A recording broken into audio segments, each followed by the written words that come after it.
1947 থেকে 71 পর্যন্ত 24 বছর, আর 71 সাল থেকে 2024 বাংলাদেশের কত বছর? 54 বছর। 54 এবং 24 কত বছর হয়? 78 বছর। এই 78 বছরে অনেক দলকে আপনারা দেখেছেন, দেখছেন এবং দেখবেন। এখন আমরা যদি দল বাছাই করি, তাহলে কোন দল বাছাই করা উচিত? যারা শুধু দুনিয়ার কথাই বলে, আখিরাতের কথা একবারও বলে না, সেটা করা উচিত? আসতে বললেন। তাহলে দল বাছাই করতে হবে যে দল দুনিয়াকে কাজে লাগিয়ে আখিরাতে ওখানে যাতে ভালো কাজ করার, ভালো ফল পাওয়ার ব্যবস্থা করে, সেই দলই করতে হবে। দল, মত, জাতি, ধর্ম, বর্ণ নির্বিশেষে সকলের কল্যাণ চায়। এদেশে যদি কোরআনের আইন প্রতিষ্ঠা হয়, তাহলে সুদ বন্ধ হবে, ঘুষ বন্ধ হবে, চুরি বন্ধ হবে, চাঁদাবাজি বন্ধ হবে, টেন্ডারবাজি বন্ধ হবে, সন্ত্রাস বন্ধ হবে। হবে কি হবে না? এটা যদি করতে হয়, তাহলে আমাদেরকে সেবার প্রস্তুতি নিতে হবে। তো সেই আন্দোলন করার জন্য কি রাজি আছেন? আজকে আমরা শুধু আপনাদের কাছ থেকে বাংলাদেশ জামাত ইসলামী বাউফল উপজেলা কর্তৃক আয়োজিত আজকে বিভিন্ন ইউনিয়নের নির্বাচন কেন্দ্র যেগুলো আছে, সেই নির্বাচন কেন্দ্রের প্রতিনিধি নিয়ে অনুষ্ঠিত এই প্রতিনিধি সম্মেলনের সম্মানিত সভাপতি, উপস্থিত আমার প্রিয় সাংবাদিক বন্ধুগণ এবং সংশ্লিষ্ট এলাকা থেকে আগত বিভিন্ন কেন্দ্রের প্রতিনিধি ভাই এবং বোনেরা, আসসালামু আলাইকুম ওয়া রাহমাতুল্লাহি ওয়া বারাকাতুহু। আপনারা সবাই ভালো আছেন? আলহামদুলিল্লাহ। আল্লাহ ভালো রেখেছেন বিধায় আপনারাও এসেছেন, আমরাও আপনাদের এখানে আসতে পেরেছি। আমার মনে হচ্ছে আপনাদের এই পটুয়াখালীতে আমার এটা দ্বিতীয় আগমন। আগে যখন জাতীয় সংসদ সদস্য হয়েছিলাম, ওই সময় একবার আপনাদের এখানে এসেছিলাম। এখানে মানে উপজেলায় না, জেলা পর্যায়ে এসেছিলাম। আজকে একেবারে বাউফল উপজেলায় প্রথম আসতে পেরেছি, এই জন্য আল্লাহ তাআলা শুকরিয়া আদায় করছি, আলহামদুলিল্লাহ। আমি প্রথম যে কথাটা দিয়ে শুরু করতে চাই সেটা হলো, আমাদের দুনিয়ার জীবনটা খুবই সীমিত, এত সীমিত যে দেখতে দেখতেই নাই।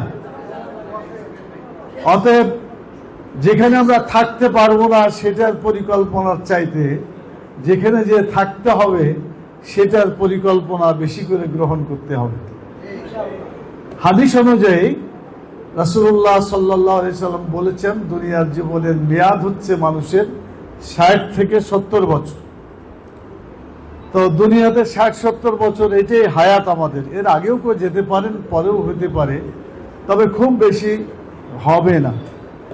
আল্লাহ রাসূল একদিন বললেন যে আজ থেকে 100 বছর আগে যারা বেঁচে ছিল কেউ কি আছে? তো লোকেরা বলল যে না, কেউ তো নাই। আজকে যারা আপনারা বেঁচে আছেন, 100 বছর পরে আপনারা কি থাকবেন? সবাই চলে যাব। কোথায় যাব? কবরে যাব। কবরের পরে আল্লাহ তাআলা আমাদেরকে উঠাবেন। সেই জীবনটার নাম হচ্ছে আখিরাতের জীবন। আচ্ছা বলেন তো, দুনিয়ার জীবন তো পাওয়া গেল 60 থেকে 70 বছর, আখিরাতের জীবনটা কত বছর? অনন্তকাল। মানে যার শুরু আছে শেষ নেই। তাহলে বুদ্ধিমান মানুষ শুধু দুনিয়ার জন্য কাজ করবে নাকি আখিরাতের জন্য কাজ করবে? খুব সুন্দর কথা। আপনি এক জায়গায় 2-4 দিনের জন্য গেলেন, এখানে বেশি প্রস্তুতি নেওয়া দরকার নাই, কিন্তু যদি যেতে হয় অনেক সময়ের জন্য, সেখানের জন্য প্রস্তুতি বেশি লাগবে না? তো আমাদেরকে দুনিয়াতে এসেছি, প্রস্তুতি নিতে হবে কার জন্য? আখিরাতের জন্য। এখন এই আখিরাতের প্রস্তুতির জন্য যে কথাগুলো, যে কাজগুলো করা দরকার, এটা বলে আপনাদের তথ্য 2-1টা সময় হলে আমি নেব। তার আগে আমার কথাটা আপনাদের কাছে পৌঁছাতে চাই।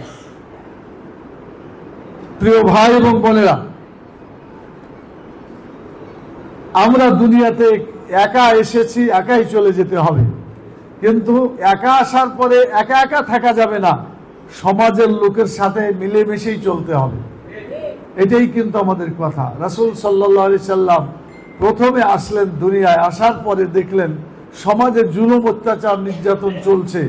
মানুষের টাকা পয়সা লুটপাট করছে আর ফেরত দিচ্ছে না। আরবের এই ইতিহাস আপনারা জানেন, সেখানে মানুষ লুণ্ঠন করত। আজকে যেমন চাঁদাবাজ করছে, তখন ওটা চাঁদাবাজ না হলে লুণ্ঠনবাজি ছিল সেখানে। তো আমাদের সমাজ এবং সেই সমাজে খুব বেশি পার্থক্য নাই বলে আমরা মনে করি। আমি আপনাদের জিজ্ঞেস করতে চাই যে আমরা দুনিয়ার জীবনটাকে ব্যবহার করব আখেরাতের জীবনে ভালো থাকার জন্য, ঠিক কিনা বলেন? সেজন্য আমরা যদি এখন এই সিদ্ধান্ত নিই যে আমরা সমাজে আসছি, এখানে দেখতে হবে কারা দুনিয়াকে ব্যবহার করে আখেরাতে পাওয়ার জন্য, আর কারা আছে শুধু দুনিয়ায় ব্যবহার করতে চাই, আখেরাতের কোনো কথাই তাদের মুখে নাই। এরকম আছে না নাই? বাংলাদেশের রাজনৈতিক দল অনেক আছে।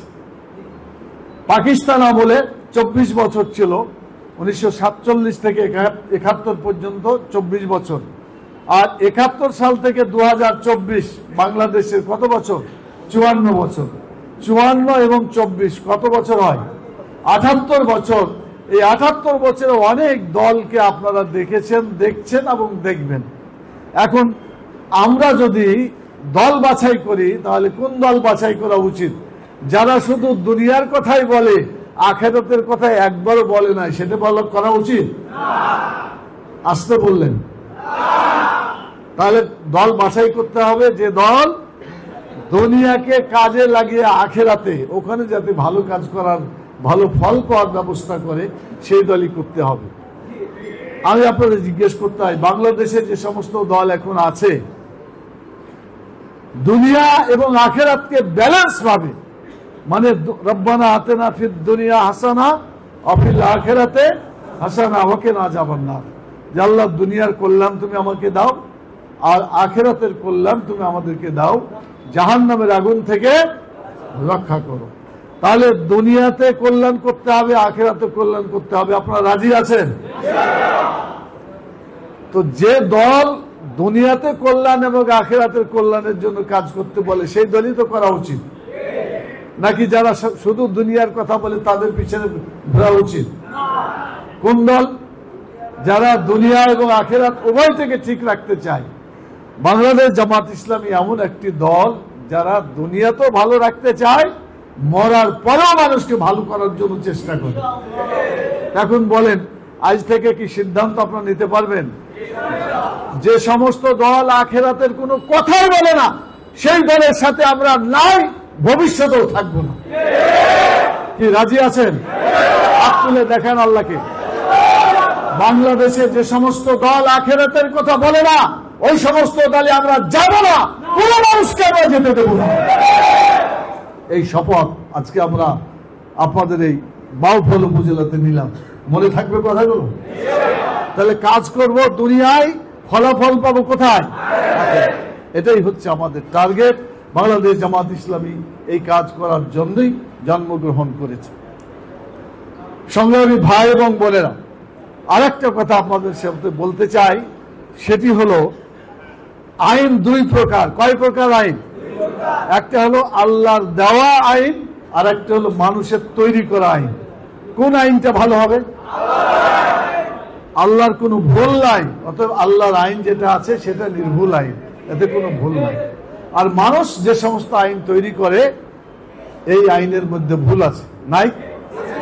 মানুষের মধ্যে ভুল আছে না নাই? বাংলাদেশ নয়, সারা দুনিয়াতে যে সমস্ত আইন মানুষেরা নিজে রচনা করেছে, এই আইনটি ভালো হতে পারে?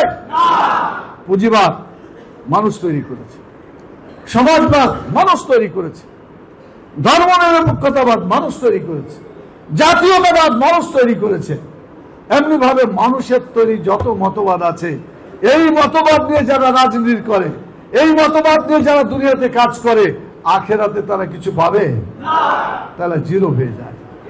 আমরা যে সমস্ত ভাইয়েরা না বুঝে মানুষের তৈরি মতবাদ নিয়ে দল তৈরি করছেন, দলের পিছে ছুটছেন, আমরা তাদেরকে অনুরোধ করবো যে আসেন, আপনার মরার পরে, মরার কি খুব বেশি দেরি আছে? আল্লাহ রসুল বলছেন যে সকালে যদি বাঁচো, বিকালে তোমার জানাজা হবে, এটা মনে করো। আর বিকালে যদি বাঁচো, সকালে জানাজা হবে, এটা মনে করতে পারবেন? যারা এটা মনে করতে পারবে তাদের জীবনটা সুন্দর হবে, দুনিয়াতেও ভালো হবে, আখিরাতেও ভালো থাকতে পারবে। তো সম্মানিত ভাই এবং বোনেরা, আমি কথাগুলোকে এভাবে আপনাদের কাছে আনতে চাই। বাংলাদেশ বিগত ৭৮ বছর ধরে, ৭৮ বলতে পাকিস্তানের ২৪ আর বাংলাদেশের ৫৪, ৭৮ বছর ধরে তারা যারাই ক্ষমতা এসেছে তারা কিন্তু কেউ আখিরাতের জন্য কোনো আইন জাতীয় সংসদে নেয়নি, নিছে কোন একটা কোরআনের আয়াত বা আইন জাতীয় সংসদে চালু করেছে? আপনারা আমরা স্লোগান দিই, আল কোরআনের আলো, এটা তো অনেক দিন থেকে দিই, আল কোরআনের আলো। এখন ঘরে ঘরে জ্বাললে কি হবে? আপনার ঘরে জ্বলবে, আমার ঘরে জ্বলবে, কিন্তু যারা শুনলো না তাদের ঘরে জ্বলবে। তাহলে কোন জায়গায় জ্বালাইলে পারে কোরআন সব জায়গায় জ্বলবে, সেই জায়গাটার নাম হলো জাতীয়। আপনাকে এখানে কোরআনের আইন জ্বালতে চান? খুব আস্তে হয়ে গেল, চান? ফলে সমস্ত লোককে ঐক্যবদ্ধ করতে হবে, কোরআনের আলো জাতীয় সংসদে জ্বালাতে হবে। আর আমাদের শফিকুল ইসলাম মাসুদ অত্যন্ত প্রিয় আমার, মানে আমার কলিগ আতাউর ভাই ছিলেন রাজশাহী জেলা আমির, আল্লাহ তাআলা ওনাকে জান্নাতবাসী করুন। খুবই বিপ্লবী লোক ছিলেন। তো ওখানে তার শ্বশুর বাড়ি হওয়ার কারণে আমার সাথে সম্পর্ক অনেক দিনের। কিছু কথা সে বলেছে, স্মৃতি বললে অনেক সময় লাগবে, আমার হাতে সময় নাই। বিকেল 4টাতে ঢাকায় একটা প্রোগ্রাম আছে, ধরতে হবে, সেই জন্য সংক্ষেপে আপনাদের কাছে বলতে চাই। এই জাতীয় সংসদ যদি এই বাউফল থেকে এখানে কোনো প্রতিনিধি পাঠাতে হয়, তাহলে শফিকুল ইসলাম মাসুদকে যদি বাদ দিয়ে আপনারা নির্বাচিত করেন, কোরআনের আইন যাবে জাতীয় সংসদে? যদি বলেন যাবে, তাহলে যারা কোরআনের আইন দিতে পারে না, জাতীয় সংসদে নিতে পারে না, তাদেরকে ভোট দিলে আপনার নেকি হবে? বরং কোরআনের আইন যদি না যায় তাহলে গুনাহ হবে। কথা ঠিক কিনা বল? আর ডক্টর শফিকুল ইসলাম মাসুদ ছাত্র জীবন থেকে মাদ্রাসার ছাত্র, আধুনিক জ্ঞানের ছাত্র, ডক্টরেট করেছে সবাই, মানে মোটামুটি বাংলাদেশের প্রথিত যশা, আল্লাহ তাআলার মেহেরবানি, তিনি একজন আন্তর্জাতিক স্বীকৃত বক্তা হিসেবে পরিচিত হয়ে গেছেন। আলহামদুলিল্লাহ, আপনারা দোয়া করবেন আল্লাহ তাআলা যেন এরকম যুবক আরো বাংলাদেশে তৈরি হয়, যাতে মানুষের আইনকে বাদ দিয়ে আল্লাহর আইন জাতীয় সংসদে পৌঁছাতে হয়। আগামী জাতীয় সংসদ নির্বাচনে আমাদের ডক্টর শফিকুল ইসলাম মাসুদকে আপনারা জাতীয় সংসদে নিতে চান? কারা কারা চান? হাত উঠান। সবাই চান? আলহামদুলিল্লাহ, আলহামদুলিল্লাহ। জাতীয় সংসদে যদি কাউকে পাঠাতে হয়, তাহলে আপনার আর আমার ভোট দিয়েই কিন্তু জাতীয় সংসদে পাঠানো যাবে না, মেজরিটি আসতে হবে। আর এই মেজরিটি আসার জন্যই আপনাকে দাওয়াতি কাজ করতে হবে। রাসূল সাল্লাল্লাহু আলাইহি সাল্লাম বলেছেন, আল্লাহ বলেছেন দাওয়াতি কাজ করতে হবে, এটা ফরজ। আল্লাহ তাআলা বলেছেন যে তার কথার চাইতে আর কার কথা উত্তম হতে পারে, যে মানুষকে কার পথে ডাকে? আমান আহসানু কাওলাম মিম্মান দা ইলাল্লাহ ওয়া আমিলা সালিহান ওয়া ক্বালা ইন্নানী মিনাল মুসলিমিন। তার কথার চাইতে আর কার কথা উত্তম হতে পারে, যে মানুষকে কোন দিকে ডাকে? আল্লাহর আইনের দিকে ডাকে। আর যারা আল্লাহর আইনের দিকে ডাকে না, তারা মানুষের আইনের দিকে ডাকে, ঠিক কিনা বলেন? তো মানুষের আইনের দিকে যারা ডাকবে তারা জাহেলিয়াতের দিকে যাবে, আর যারা আল্লাহর আইনের দিকে যাবে তারা হক পথে চলবে। কথা ঠিক কিনা বলেন? সেই হক পথে কাজ করার জন্য আপনাদেরকে নামতে হবে। তাহলে আমরা যদি শুধু নিজের ভোটটা নিজে দিই, এরপরে কি আমরা আশা করবো আমরা বিজয় লাভ করছি এটা বলতে পারবো? তাহলে আমাদের কাজ কি হবে? যেই এলাকায় আপনি যে প্রতিনিধি আসছেন এখান থেকে, ওই এলাকার বেশিরভাগ লোককে কোরআনের আইনের পক্ষে আনতে হবে। কি পারবেন ইনশাআল্লাহ? আপনারা জানেন একটা রাষ্ট্র চালানোর জন্য কি দরকার? সরকার দরকার। তো হাদিসে বলা হয়েছে কোন সরকার উত্তম? আপনারা কি জানেন কোন সরকার উত্তম? হাদিস বলছে যে সরকার জনগণকে ভালোবাসে এবং জনগণও সরকারকে ভালোবাসে, সেটার নাম হলো উত্তম সরকার। আমি আপনাদের জিজ্ঞেস করি, বিগত যে মানে ফ্যাসিস্ট সরকার পালিয়ে গেল, তারা কি জনগণকে ভালোবাসতো? আবার জনগণ কি তাদেরকে ভালোবাসতো? তাহলে এরকম পতিত স্বৈরাচার যারা আছে এবং তাদের মধ্যে যে এরকম চরিত্র যাদেরই থাকবে, তাদেরকে যদি আমরা সমাজে রাষ্ট্রে প্রতিষ্ঠিত করি তাহলে এটা হবে সবচাইতে নিকৃষ্ট সরকার। হাদিসে আছে নিকৃষ্ট সরকার হল ওই সরকার যে জনগণকে ভালোবাসে না এবং জনগণ ওই সরকারকে ভালোবাসে না। কি কথা বুঝতে পারলেন? নিকৃষ্ট সরকারের বৈশিষ্ট্য দুটা, একটা হলো ওকে কেউ ভালোবাসে না, জনগণ ভালোবাসে না, আর জনগণকেও তারা ভালোবাসে না, তাহলে নিকৃষ্ট সরকার। আগামী দিনে বাংলাদেশে আপনাকে নিকৃষ্ট সরকারকে আনতে চান? তাহলে এই বৈশিষ্ট্য যাদের মধ্যে থাকবে তাদেরকে কি আনতে চান? এই বৈশিষ্ট্য যাদের মধ্যে আছে তাদেরকে বাদ দিতে হবে। এখন এখানে যে কাজটা করতে হবে সেটি হলো যে আমাদেরকে দেখতে হবে যে ক্ষমতায় যারা যেতে চায় তারা কি মানুষের আইনের পক্ষে কথা বলে না আল্লাহর আইনের পক্ষে কথা বলে। যদি মানুষের আইনের পক্ষে কথা বলে, আল্লাহর আইনের কথা না বলে ওকে ভোট দেওয়া যাবে? ওই ভোট দিলে নেকি হবে? উল্টা হবে, গুনাহ হবে। তাহলে এ পর্যন্ত আমরা যা করেছি আল্লাহ মাফ করে দিক। আগামী দিনে বাংলাদেশের জাতীয় সংসদে আমরা ওই সব ব্যক্তিকে পাঠাবো যারা কোরআনের আইন জাতীয় সংসদে নিয়ে যেতে চায়। বাংলাদেশে ৩০০টি আসন আছে, এই ৩০০ আসনের মধ্যে কমপক্ষে যদি ১৫১টা এমপি না হয় তাহলে কিন্তু কোনো আইন মেজরিটিতে পাস হবে। আমরা যখন জাতীয় সংসদে ছিলাম ১০ জন ছিলাম, তখন আমরা আসরের সময় নামাজের বিরতির জন্য বললাম, মাননীয় স্পিকার আজান হয়ে গেছে, একটু বিরতি দেন, আমরা নামাজ পড়ে এসে আবার ধরবো। উনি বললেন যে ইতিহাসে জাতীয় সংসদে নামাজের কোনো বিরতি ছিল না, এখনো না, এবং এখনো নাই, আমরা দিতে পারবো না, আপনার চুপে চাপে নামাজ পড়ে আবার এসে যোগ দেন। তা আমি বললাম যে মাননীয় স্পিকার আমরা জাতীয় সংসদে এসেছি দুটা স্লোগান দিয়ে, আল্লাহর আইন চাই, সৎ লোকের শাসন চাই। আল্লাহর আইন এখানে চলবে, এই আইন যদি এখানে চালু না করে জাতীয় সংসদ আপনার চলতে দেওয়া হবে না। হইচই পড়ে গেল, ১০ জন চিল্লাইলে ৩০০ জনের সংসদে ওই সংসদ চলবে? চলল না। শেষ পর্যন্ত সিদ্ধান্ত প্রস্তাবে গেল, প্রধানমন্ত্রী সংসদ নেতা তাকে বলল, মাননীয় সংসদ নেতা আপনি বলেন, এখন তো অবস্থা বেকায়দা, আমাদের সংসদ চলছে না, ওনারা চাচ্ছেন আজান দিলে বিরতি দিতে হবে, যদি না দেয় তাহলে কিন্তু এটা চলছে না। তো উনি বললেন, মাননীয় স্পিকার আমি শিখি শতাব্দী যাবৎ সংসদে আছি, মানে ২৫ বছর, ৫ বারের এমপি ছিল। আপনারা জানেন বোধহয় মিজানুর রহমান চৌধুরী, চাঁদপুর, আপনাদের কাছেই তো হবে, খুব বেশি দূরে না, খুঁজলে পাবেন আর কি, এই নদীর মধ্যে একটা জায়গাতে তাদের অবস্থান। তো উনি ৫ বার ২৫ বছর এমপি ছিলেন। তো বলে, মাননীয় স্পিকার আমি জীবনে কোনোদিন নামাজের বিরতি পাই নাই। এখন জামাত ইসলামের মাননীয় সংসদ সদস্যরা তারা চাচ্ছেন নামাজের বিরতি, তো এটা যদি দেয় তাহলে এটার কোনো আমার পক্ষ থেকে কোনো আপত্তি নাই। আপত্তি না থাকলে কিন্তু পাশ হয়ে যায়, এটা আপনারা জানেন। সংসদে আপত্তি হা ভোট আর না ভোট আছে। হ্যাঁ, না মানে বিরুদ্ধে, আর হা মানে পক্ষে, আর চুপচাপ থাকলেও সেটা পক্ষে ধরা হয়। তো সেজন্য আমরা যখন বললাম, বিরোধী দলের পক্ষ থেকেও বলা হলো যে আমাদেরও কোনো আপত্তি নাই।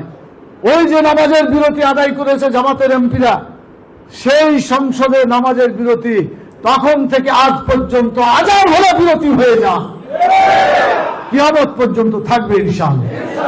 কিন্তু এখন বাকি আছে, আজান দিয়ে বিরতি পাওয়া গেল, কিন্তু আজান দিলে তো নামাজ পড়তে হবে। 7 বছরে নামাজের হুকুম, 10 বছরে নামাজ না পড়লে তাকে আঘাত করার কথা হাদিসে আছে। কিন্তু এইখানে যদি নামাজের আইন পাস করতে হয় তাহলে এমপি লাগবে 151 জন। তো তখন আর এটা হয় নাই। আমরা এবার সিদ্ধান্ত নিয়েছি, বাংলাদেশে যদি আল্লাহ দয়া করেন, মেহেরবানি করেন, জনগণের ভালোবাসা যদি আমরা পাই, বাংলাদেশের জাতীয় সংসদে নামাজ কেউ হবে ইনশাআল্লাহ।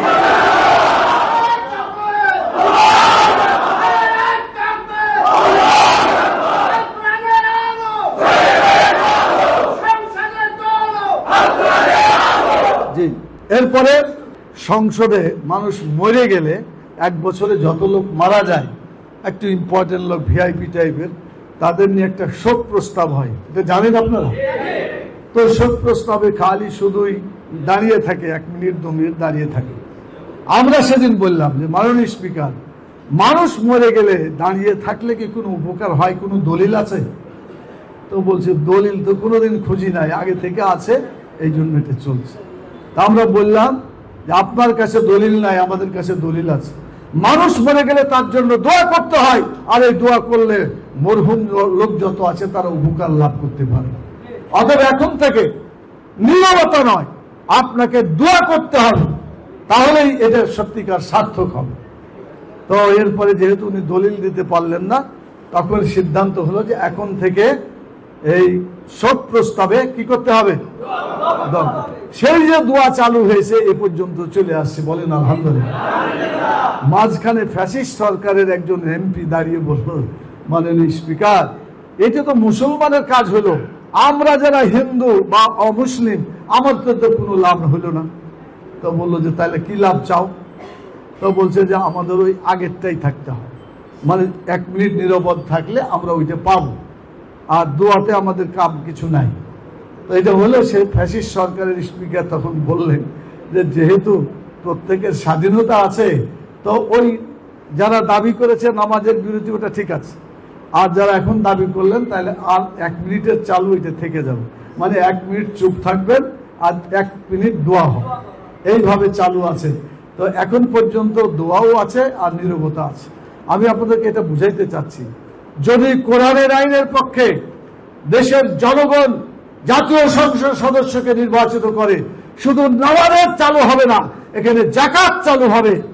নামাজ চালু করে মানুষের চরিত্র ভালো হয়ে যাবে, যাকাত চালু করে মানুষের ক্ষুধা দারিদ্র বেকারত্ব দূর হবে, ভালো কাজ চালু করে মানুষ সুখে থাকবে, আর অন্যায় কাজ বন্ধ হলে মানুষ দুঃখ কষ্ট থেকে মুক্তি পাবে। এই 4টা কাজ আল্লাহ কোরআন মাজিদে বলেছেন সূরা হজের 41 নম্বর আয়াতে। কত নম্বর আয়াত? কোন সূরা? আল্লাযীনা ইম্মাক্কান্নাহুম ফিল আরদ আকামুস সালাহ ওয়া আতাউয যাকাহ ওয়া আমারু বিল মারুফ ওয়া নাহাউ আনিল মুনকার। যারা ক্ষমতা পাবে, রাষ্ট্রীয় ক্ষমতা যাদের হাতে হবে, তাদেরকে কাজ করতে হবে কয়টা? 4টা। নামাজ চালু করে মানুষের চরিত্র ভালো করতে হবে, ঠিক কিনা বলেন? আল্লাহ বলেছেন ইন্নাস সালাতা তানহা আনিল ফাহশাই ওয়াল মুনকার, নিশ্চয় নামাজ মানুষকে খারাপ কাজ থেকে বিরত রাখে। বাংলাদেশে যদি নামাজ চালু হতো, নামাজের আইন, আমি বিশ্বাস করি বাংলাদেশ একটা সোনার দেশে পরিণত হবে। এর আগে সোনার বাংলা গড়তে চেয়েছিল, কিন্তু সোনার মানুষ তো গড়ে নাই, যার ফলে সোনার বাংলা হয় না। আপনারা কোরআনের আইন চালু করে আমাদেরকে দেখিয়ে দিতে হবে আগামী দিনে বাংলাদেশ সোনার দেশে পরিণত হবে, সোনার মদিনার মতো দেশ হবে ইসলামী রাষ্ট্র কায়েমের মাধ্যমে ইনশাআল্লাহ। বাংলাদেশ জামাত ইসলামী সে সিদ্ধান্ত নিয়ে ময়দানে ঝাঁপিয়ে পড়েছে। আমি আপনাদেরকে শেষ কথা যেটা বলতে চাই, বাংলাদেশে এখন সময় এসেছে, 78 বছরে কোরআনের আইন চালু হয় নাই। এবার 2024 সালে 5ই আগস্টের আগে একটা স্লোগান ছিল, মনে আছে আপনাদের? We want justice. আমরা কি চাই? সুবিচার চাই। কি চাই? সুবিচার চাই। আর আল্লাহ তাআলা বললেন ইন্নাল্লাহা ইয়ামুরুকুম বিল আদলি ওয়াল ইহসান, নিশ্চয়ই তোমাদেরকে হুকুম করা হচ্ছে তোমরা সুবিচার করবে এবং মানুষের উপকার করবে। তাহলে সুবিচার আর মানুষের উপকার হবে মানুষের আইনে না আল্লাহর আইনে? জনগণের কার আইনে? আল্লাহর আইন ছাড়া আর কোন আইন বাংলাদেশে চলতে দেওয়া যায় না, যাবে না। এটা মানবতার কল্যাণের জন্য। লা ইলাহা ইল্লাল্লাহ এই শব্দের অর্থই হলো কারো আইন মানি না, কারো হুকুম মানি না। হুকুম মানি কার? সৃষ্টি যার, আইন চলবে তার। বলেন তো সৃষ্টি কার? যেন বলেন এখানে আইন চলবে কার? আগামী দিনে আল্লাহর আইন চালু করার জন্য শহীদ হতে, জীবন দিয়ে হলে কায়েম করবেন, রাজি আছেন? আপনারা দেখার আল্লাহর কাছে জীবন দিব, তবু আল্লাহর আইন চালু করবো ইনশাআল্লাহ। আল্লাহ তাআলা কবুল করুন। বলেন সম্মানিত ভাই এবং বোনেরা, একেবারে শেষ পর্যায়ে একটা কথা বলে শেষ করতে চাই। জান্নাত সম্পর্কে আল্লাহ রাসূল বলেছেন হুজবাতিল জান্নাত বিল মাকারিহ, জান্নাতকে ঘেরাও করা আছে দুঃখ কষ্ট দিয়ে। কি দিয়ে? এটা কি বুঝলেন? জান্নাত পাইতে হলে চতুর্দিকে দুঃখ কষ্ট আছে, এটা মারিয়েই আপনাকে জান্নাতে যেতে হবে। আর জাহান্নাম সম্পর্কে বলা আছে হুজরাতের নার বিশাহাওয়াতে, জাহান্নামকে ঘেরাও করা আছে কামনা বাসনা দিয়ে। আমরা কি কামনা বাসনা দ্বারা চলবো?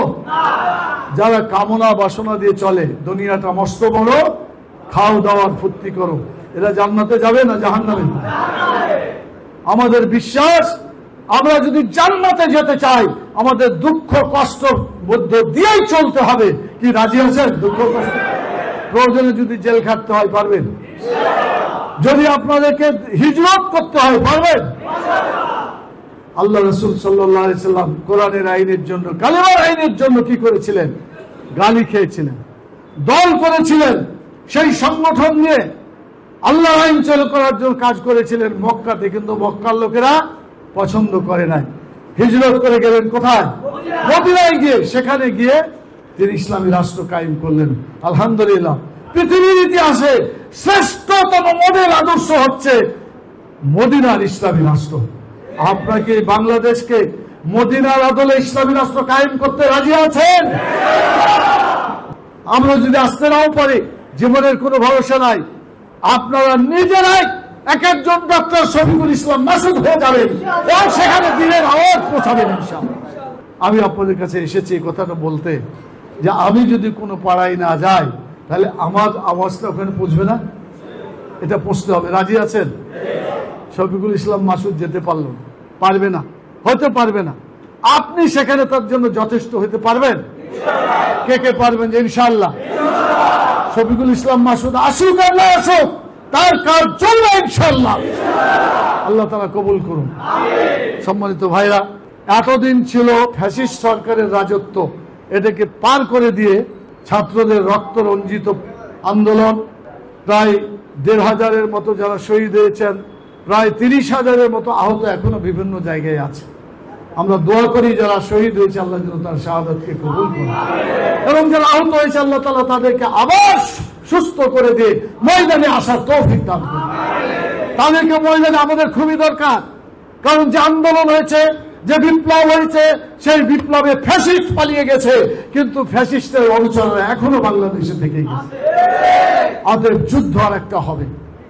রাজি আছেন? এবং সেই যুদ্ধ হবে আল্লাহর আইন প্রতিষ্ঠা করার যুদ্ধ। এখানে আমরা সেই যুদ্ধে অবতীর্ণ হতে চাই।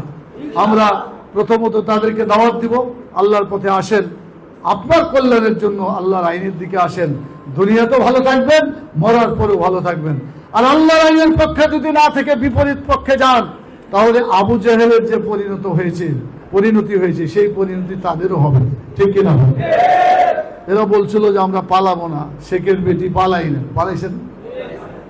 এমন পালাইছে শাহিদ সাহেবের কথা। সবাই এমন আসবে যে তখন পালাবার জন্য ইঁদুরের গর্ত পর্যন্ত তোমরা পাবে না, সেইভাবেই তো পালাইছে। তো এদেরও পরিণতি খারাপ হবে। তবে আমরা সকলের কল্যাণ চাই, দল মত জাতি ধর্ম বর্ণ নির্বিশেষে সকলের কল্যাণ চাই। এদেশে যদি কোরআনের আইন প্রতিষ্ঠা হয়, তাহলে সুদ বন্ধ হবে, ঘুষ বন্ধ হবে, চুরি বন্ধ হবে, চাঁদাবাজি বন্ধ হবে, টেন্ডারবাজি বন্ধ হবে, সন্ত্রাস বন্ধ হবে। হবে কি হবে না? এটা যদি করতে হয় তাহলে আমাদেরকে সেবার প্রস্তুতি নিতে হবে। তো সেই আন্দোলন করার জন্য কি রাজি আছেন? আজকে আমরা শুধু আপনাদের কাছ থেকে, পুরুষ মহিলা যারা এসেছেন, আজকে শপথ নেন, সিদ্ধান্ত নেন, আমরা আগামী দিনে বাংলাদেশকে কোরআনের আইন দিয়ে প্রতিষ্ঠা করতে, পরিচালনা করতে চাই এবং দুনিয়াতেও ভালো থাকতে চাই, মরার পরেও আল্লাহর কাছে জান্নাতে যেতে চাই। ঠিক কিনা? অতএব সেজন্য আসুন, আমরা আমাদের মালও দিব, জানও দিব। কি রাজি আছেন? কেউ কেউ বলে যে না ভোট দিব, কিন্তু টাকা পয়সা দিতে পারবো না, বলে এরকম কিছু লোক আছে না নাই? আল্লাহ বলেছেন জাহিদু ফি সাবিলিল্লাহি বিআমওয়ালিকুম ওয়া আনফুসিকুম, আল্লাহর আইন চালু করার জন্য সংগ্রাম করো, চেষ্টা করো, জিহাদ করো। নিশ্চয় আল্লাহ তাআলা মুমিনের কাছ থেকে জানমাল কিনে নিয়েছেন কিসের বিনিময়ে? আপনারা জান্নাতে যেতে চান? যদি বলেন চান, পুরুষ মহিলা সবাই চান, তাহলে আমাদের জানমাল বিক্রি করতে হবে কার কাছে? আমরা যদি আজকে সেটার দিকে যাই, আমরা সংগঠনে আমাদের একটা সিস্টেম আছে, সহযোগী হবে, কর্মী হবে, রোকন প্রার্থী হবে, রোকন হবে, তখন সেই শপথটা গ্রহণ করবে। আমরা যারাই আল্লাহর আইনকে পছন্দ করি, আমাদের মাল এবং জান দিয়ে আল্লাহর আইনকে বিজয়ী করার সংগ্রামে আমরা পিছিয়ে থাকবো না, আমরা সামনের কাতারে থাকবো ইনশাআল্লাহ। রাজি আছেন আগে থাকতে? যারা যারা আগে থাকতে চান এখন থেকে ময়দানে ঝাঁপিয়ে পড়েন এবং বাউফলের প্রত্যেকটা মানুষ, প্রত্যেকটা বাড়ি, গ্রাম, ইউনিয়ন যেখানে আছে সবারই কাছে দাওয়াত পৌঁছে দিবেন ইনশাআল্লাহ। টেকনাফ থেকে তেতুলিয়া পর্যন্ত আওয়াজ উঠাতে হবে, সব দল দেখা শেষ, আগামী ইসলামের বাংলাদেশ। আমাদের প্রধান উপদেষ্টাকে বলবো যে লেভেল প্লেইং ফিল্ড যদি না হয়, যদি বিচার করা না হয়, ওই জালেমরা যদি অক্ষত থেকে যায়, তাহলে কি নির্বাচন ভালো হবে? চোর চুরি করেছে, চোরের শাস্তি যদি না হয়, তাহলে চুরি কি বন্ধ হবে? অতএব যারা অন্যায় করেছে, মানুষকে খুন করেছে, বিচার তাদের হতেই হবে, দৃশ্যমান বিচার হতে হবে। আর সংস্কার করতে হবে, যে সংস্কার করলে আগামীতে নির্বাচনটা সুন্দর হবে। আল্লাহ তাআলা আমাদের সবাইকে আল্লাহর আইন এবং সৎলোকের শাসন প্রতিষ্ঠার জন্য যে আন্দোলন চলছে, এই আন্দোলনকে বিজয়ী করার জন্য সর্বাত্মক প্রচেষ্টা চালাই। আমি বাউফল উপজেলার সমস্ত জনগণকে ধন্যবাদ জানাই, মোবারকবাদ জানাই। আজকে এই প্রতিনিধি সম্মেলনে আমাদের ভাইরা বোনেরা যারা এসেছেন, অন্তরের অন্তঃস্থল থেকে আপনাদের জন্য দোয়া করি। আল্লাহ তাআলা দুনিয়াতে আমরা জানি না বিজয় লাভ হবে কিনা, আল্লাহ তাআলা তুমি দয়া করলে অবশ্যই বিজয় লাভ হবে। আর আখিরাতে আমাদের অতীতের সমস্ত গুনাহকে মাফ করে দে, একই সাথে জান্নাতুল ফেরদৌসে পৌঁছার তৌফিক তুমি দান করো। আল্লাহুম্মা আমিন। আর বাউফল উপজেলা দায়িত্বশীলরা এরকম সুন্দর একটা প্রোগ্রাম করার জন্য অনেক অনেক ধন্যবাদ জানিয়ে আপনাদের কাছে বিদায় দিতে চাই। আল্লাহ যদি হায়াত বাকি রাখে আবার মোলাকাত হবে ইনশাআল্লাহ। আর না হলে একই সাথে কাল কিয়ামতে আল্লাহ আমাদের গুনাহগুলিকে মাফ করে দিয়ে, গুনাহগুলি নেকিতে পরিণত করে দিয়ে জান্নাতুল ফেরদৌসে আবার দেখা হবে ইনশাআল্লাহ। সেই প্রত্যাশা ব্যক্ত করে আপনাদেরকে ধন্যবাদ জানিয়ে আমার কথা শেষ করছি। আসসালামু আলাইকুম ওয়া রাহমাতুল্লাহি ওয়া বারাকাতুহু।